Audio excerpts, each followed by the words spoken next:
I have a bit of a cough, and a cold. So my voice will not be as crystal clear as it usually is. Please sit down.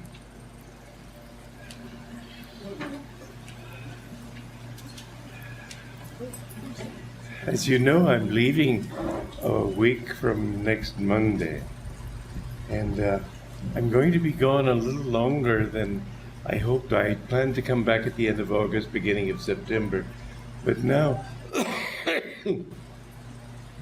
I think I will stay there and do the recordings of the Gita commentaries for television, and so I may not come back till the end of October. We'll see. I'm sorry to be gone so long, but one thing, when you have several communities, you have to keep them all fed. And so I have to visit Italy, and first I'll go to Gurgaon for 10 days, then go to Italy for a month, and then go to America. And we have our 40th anniversary this year. So that's a big time for us. It shows 40 years of community is enough to prove that it works. When I first began these communities, as you know, my guru was very insistent that people live together and practice yoga together and not be living in different sections of the city, surrounded by people who have no interest in God, working with people who have no interest in God, often in families that have no interest in God. You can't do much about your family, but I know that those who can join such communities, it's a wonderful way of life. Do I have something to drink? There's water. Pull it outward. See it. No. There's something on my left, but there are 3 glasses, and I don't know. Here you go, Babaji.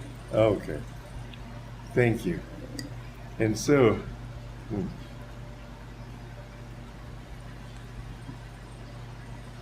when I began Ananda, some of my relatives were actually angry for being so stupid as to start a community.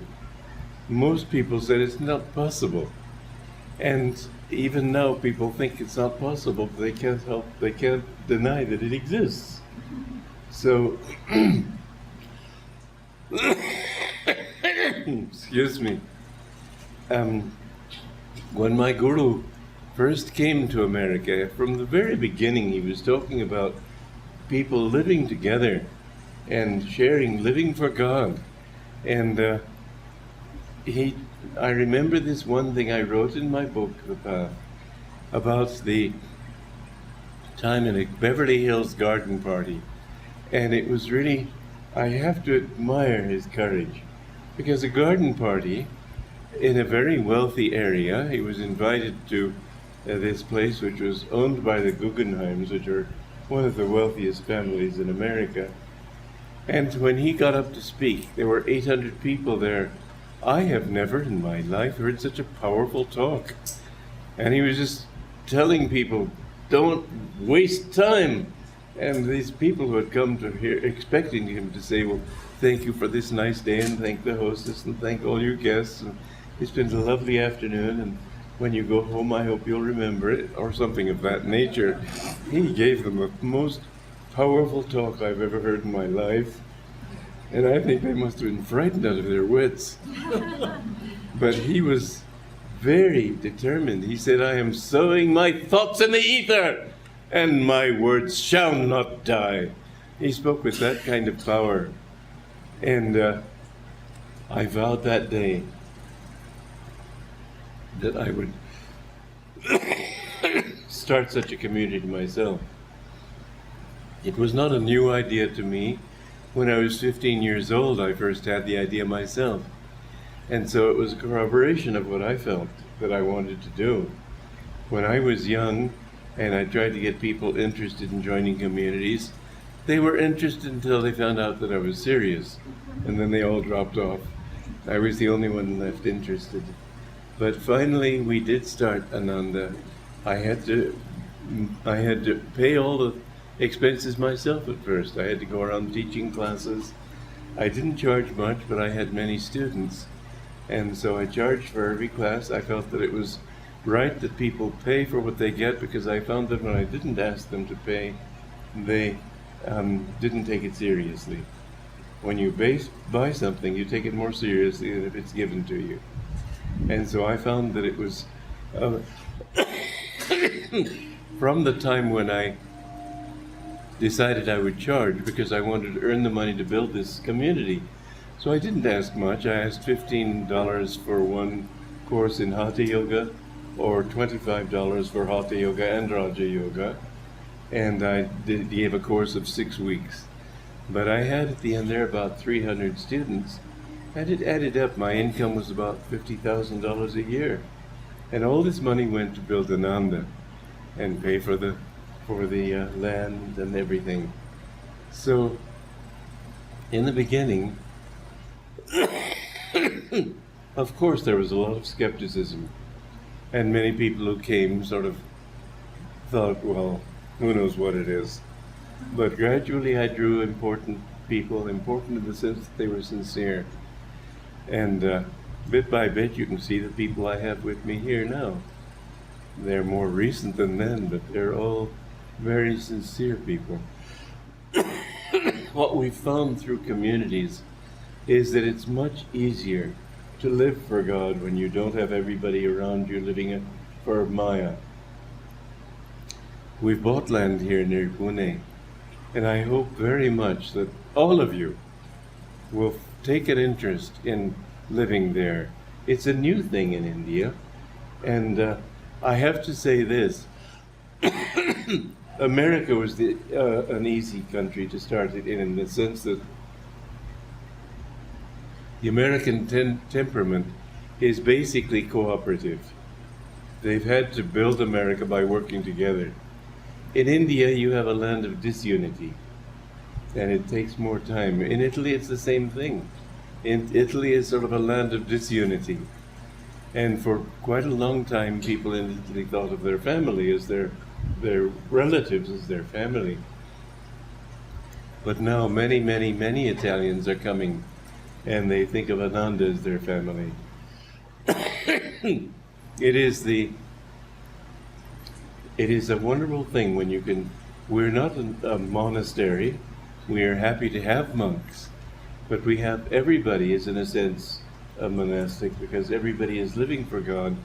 And if they have children, the children can go to school that teaches them dharma and not just how to make a living, and teaches them the importance of truthfulness and honesty and kindness and cooperation and so on.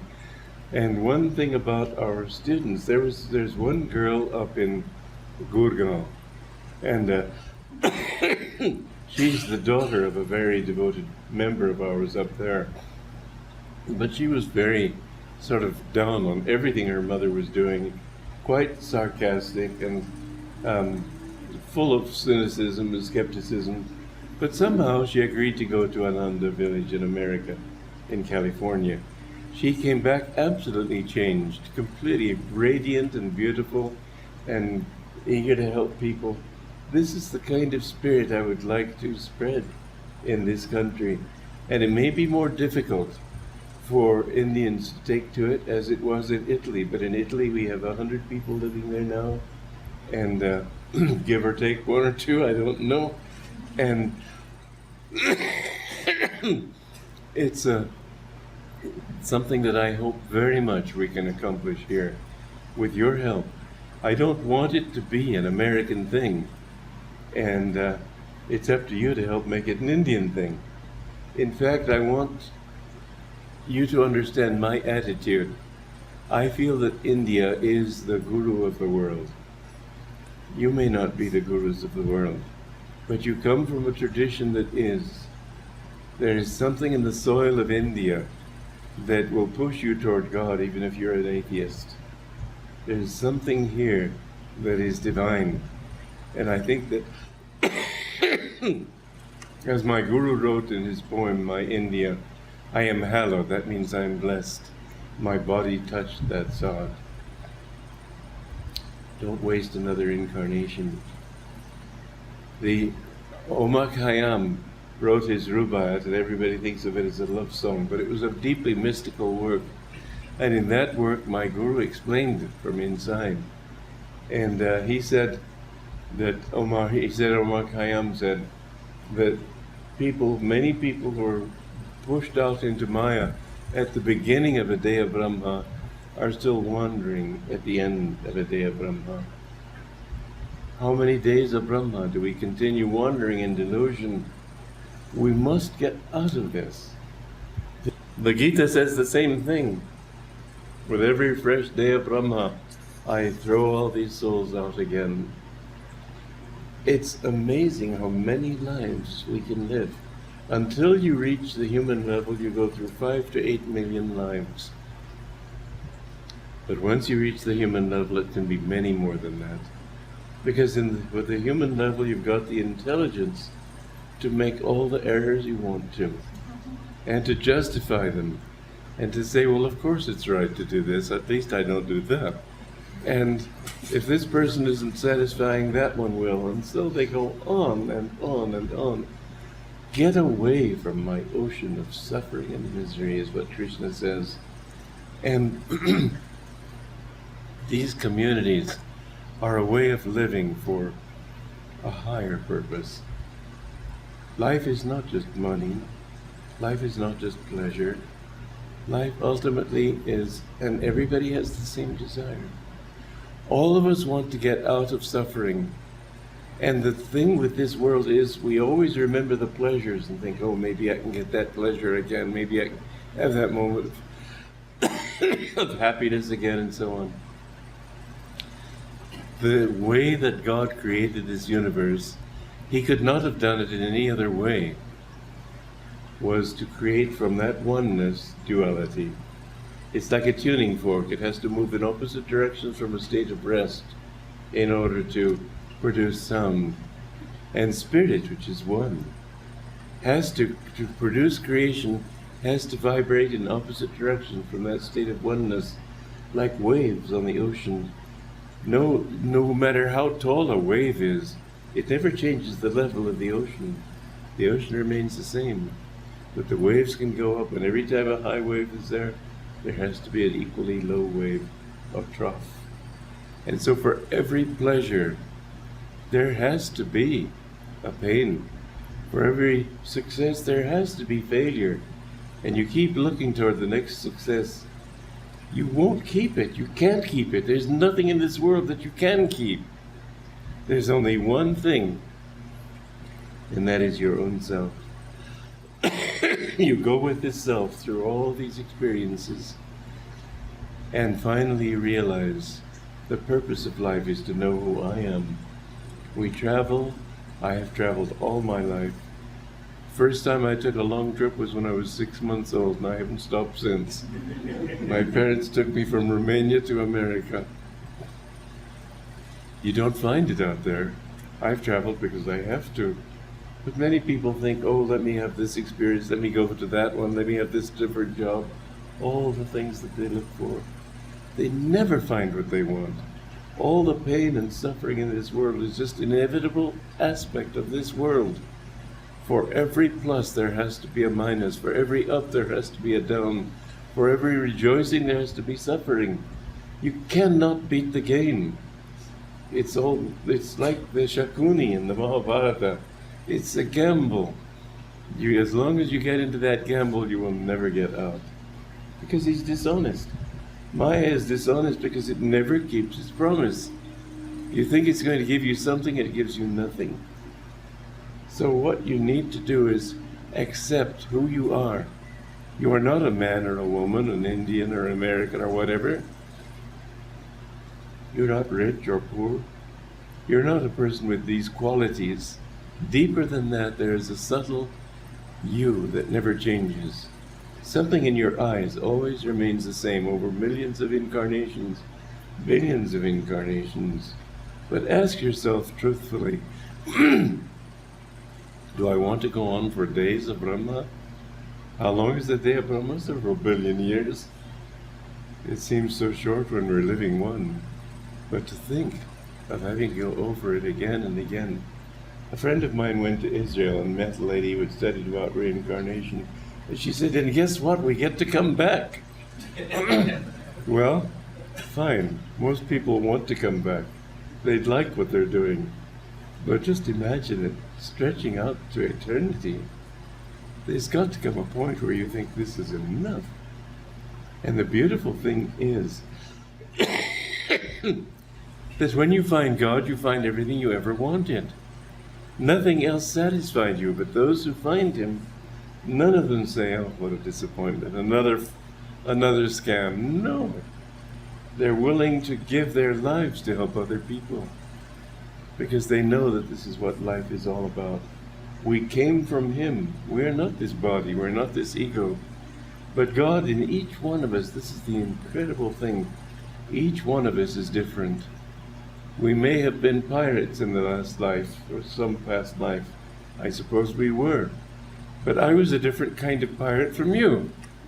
You're always, whatever you are, you're yourself doing that. And so you see this fantastic variety in the world. But always it's the same person going through all these experiences. And you can't think, oh, that's got to be lifetimes from now. There's a movie called Pride and Prejudice in which this girl marries absolutely the wrong person, but she doesn't know it, and she's very pleased. And she asks her sister for congratulations, and the sister says, ask me in 5 years. Oh, 5 years, who cares about 5 years? So people think, who cares about a lifetime? After a while, it gets into you. And my reason for being here in India is to help you to realize how important this is. The one thing beautiful about my Guru's teaching is that they're so commonsensical. They just, they make sense. Nothing else does make sense. When I came to him, I was brought up in a wealthy American home, raised in wealthy suburbs. Everybody expected me to marry and have a nice home and to get a good job. My parents thought the same thing. And I just thought I could not imagine a worse hell than living like this. There's no happiness in anybody. And when I found my Guru, I knew that was the answer. And Divine Mother made it easy for me too, because my father was shipped to Cairo, Egypt to be the head of the exploration project that they had there to find oil. And the day that I put my mother on the ship to go join him, this was back in 1948. I don't suppose anybody here was alive at that time, but not many anyway. And the day I put her on the ship, I went uptown New York, I went into a bookstore, and I found Autobiography of a Yogi. It absolutely changed my life. I read it between tears and laughter. Tears of joy, laughter of greater joy. And I almost literally took the next bus across America, 4 days and 4 nights by bus. And I came to him. I never, as an arrogant young American, imagined that I would ever say these words to anybody.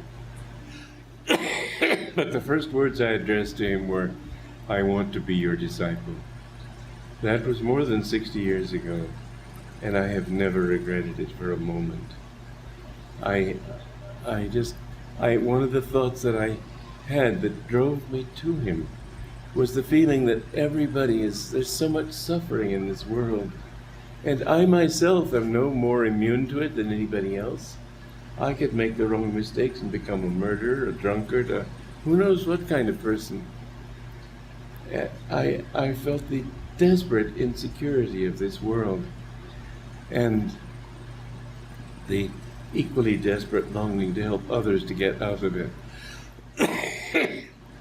I had been thinking, how can I help them to get out of this suffering and confusion that they're all in? And when I read Autobiography of a Yogi, I crossed the country, not only thinking, here I found my Guru, but also through him I will be able to help other people. So he gave me that job of trying to help people. But I'm so anxious to help Indians to realize that their own religion is a very lofty one. Sanatana Dharma does not mean Lakshmi and Saraswati and all those things. It's the religion of the entire universe. Sanatana Dharma, the eternal religion. There cannot be another religion. Because if you were to go to the most distant planet on the most distant galaxy, there still would be that everything came from God, and the goal of life is to merge back into God. And the wonderful thing to look at, if you look at the people in this world and find who is happy, who has found happiness? No one. You ask writers, the famous writers, are they happy? No. Rich people? No. Howard Hughes was asked a question. He was the wealthiest man in the world. And somebody asked him the question, are you happy? No, I can't say I'm happy.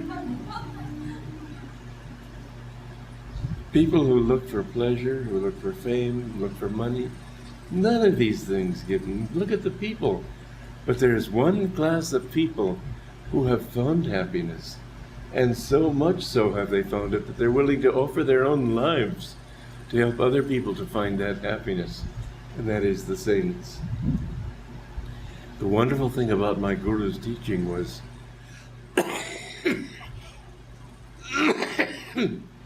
that he made everyone feel he could be a saint. He didn't say this is just for the chosen few. He said all of us have that. God is in everyone. I remember once somebody, because when I was young, he told me to grow a beard.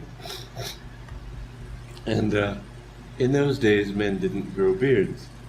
So people used to sort of look at me in a crowd. But because I had a beard, I guess it was for that reason they decided that the Masonic order asked for some installation of office or ceremony. They would ask me to play the part of Jesus, because everybody knows he had a beard. So I sat there and I went through this thing. I didn't have to say anything, I was just sort of acting. Anyway, when I got home the next day, Master said, how did they like it? He told me that they did like it. And they said, you look like Christ. And I said, well, Master, I would rather be like Christ than look like him. And I said, this is a joke. You know his answer? He said, that will come. That's what he would say to each one of you. He came to make all of us saints. And we must realize, actually, the farther I go on the path, the more I realize that it's just obvious. Everybody is extremely close to God. Somebody said to Master one time, sir, I don't think I have very good karma. He said, remember this, it takes very, very, very good karma even to want to know God. And once you are seeking God and wanting him, you're very close to him. All human beings are very close to him. What to speak of those who want him? It just takes a little bit of understanding.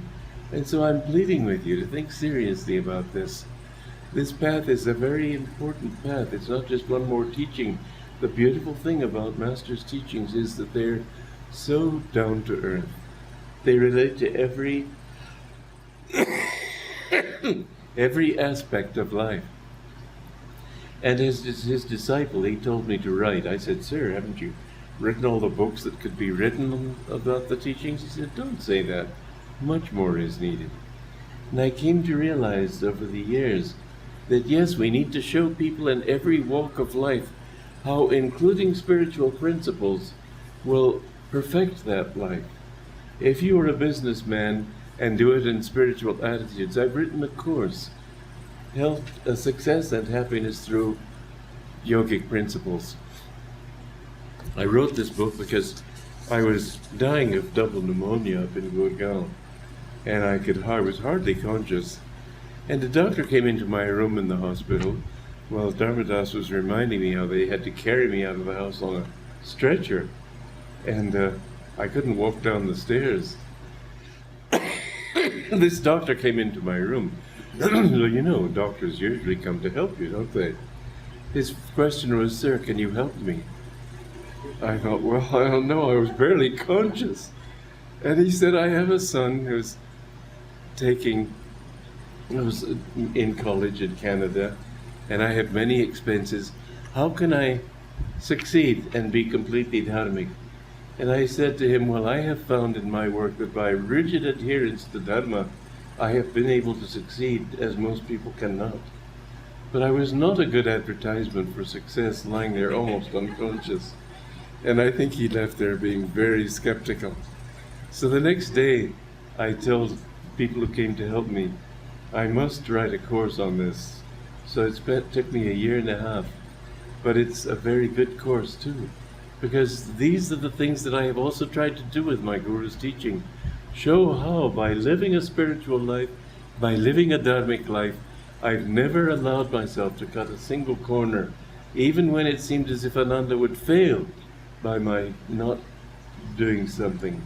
I still adhered to Dharma. I would rather fail than break that rule. And I have found that that saying is true. Yata dharmas tata jaya. Where you follow the rules of Dharma, you will succeed. And in every walk of life, my 100 books that I have written, many of them are to show how in this field, in that field, the other field, if you bring in dharmic principles, you can be much more successful. And we have proved this through our community. Thousands of communities have started. Ananda's about the only one that has succeeded. We have two basic rules. One is yata dharmas tata jaya, and the other is people are more important than things. I would rather not do something than hurt somebody. And this is the spirit of Ananda, where you find real friendship and kindness and support. And I would say one thing which I don't like to say, but it is the truth. It's the best insurance plan you can have, because you've got a thing that supports you instead of a company that you have to sue to get to pay you anything. So as I leave for America, I hope when I come back that all of you even will be living on that land out there. We have 30 acres. I would like it to be 130. It's beautiful land, and I hope that this will be the beginning of a new wave in India. You have your villages, but they're not dharmic villages. They're just villages because people happen to live together. But when you have a way of life dedicated to principle, dedicated to serving other people, dedicated to sharing happiness, this will uplift all of India. And I believe that this way of life, if we get one good example, it will spread. But there's another thing pushing people in this direction now, and that is the financial situation of the world. India hasn't been hit as hard as America and Europe have, but the depression that is still coming, and it's only beginning, it will be much worse. And jobs won't be available, money will be very hard to get. When you live with people who are all together, there's a story that I have often told about an old man who was dying, and he had 6 strong sons. And he asked one of them to go and get 6 sticks from the ground. And they brought these sticks in. He took one stick and broke it easily. Then he said to the strongest of his sons, "You put the others together and try to break them." Even the strongest wasn't able to break them. When you can live with others who share your ideals, when you can live with others who have the same basic principles, and make that a family, not just people living in the same apartment house, they take care of each other. And when somebody goes to the hospital, they all help him by praying for him, by giving him money, by visiting him. All, when somebody doesn't have a job, they help him to find jobs. Everybody supports everyone else. In this depression which is coming, this way of life, I believe, will spread like wildfire. And we can help to set that model so that people can understand. In the home life, you think of a family. You don't have very many happy families, unfortunately.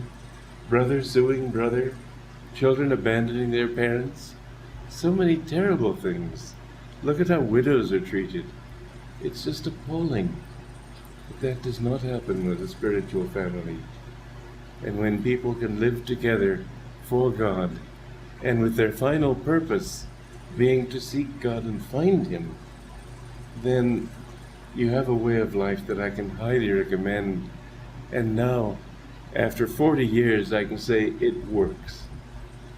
We have 8 communities in different parts of the world. Thank you, ma'am. 8 communities in different parts of the world. What's this? It's a tea bag. Oh, okay. Not a cockroach.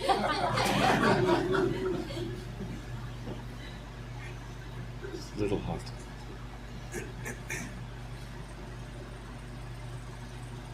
When 8 you, communities. 8 communities you have in Assisi in Italy. We hope to get one near Lugano, but that's in the future. We have most of them are in California, Sacramento, Palo Alto, and Silicon Valley, Nevada City, which is the first one. We have 1,000 acres there. Portland, Oregon, Seattle, Washington, and now I want to start the first of thousands of communities here. My guru said that this idea would spread like wildfire. When people see the need for it, then they will come. But if I can do anything now in my life, this is the most important thing I can do.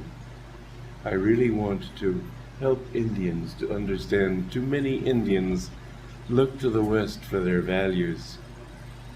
I lived at the top echelon of those values. I lived in a wealthy home. I had wealthy friends. Everything pointed me toward getting a job, and as I said, living in a wealthy suburb and all the rest of it. To me, I could not think of a greater hell than that. If you don't have peace of mind, what have you got? My mother tried to get me married to some girl. I said, Mother, that's not for me. When I was 16, my father wanted to buy me a tuxedo. I said, don't bother, Dad, I'll never wear it. In fact, I'll never make enough money to pay income tax. And this has been true, because I came to my guru when I was 22. And I've had the chance to see everything. But I know that this way of life is the only way that really you find happiness there. And such happiness that sometimes it's even hard to bear that happiness. God is the most wonderful thing in the world. The only thing that will give you what you are looking for. Well, my voice is not holding out very well. I'm glad it has held out this long. But if you'll forgive me, I'm not going to rant and rave for another 5 hours. I will end it now. God bless you all. You'll be in my heart. And I look forward to seeing you in a few months.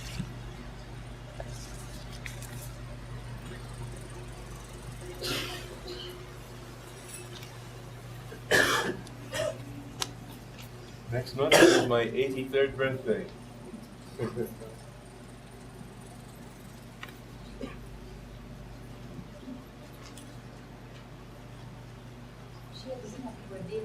Thank you very much.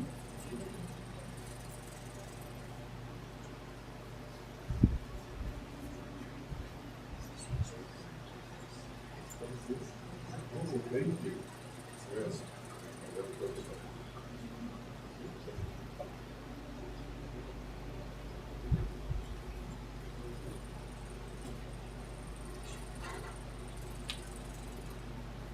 Jaya, do you have some announcements to make?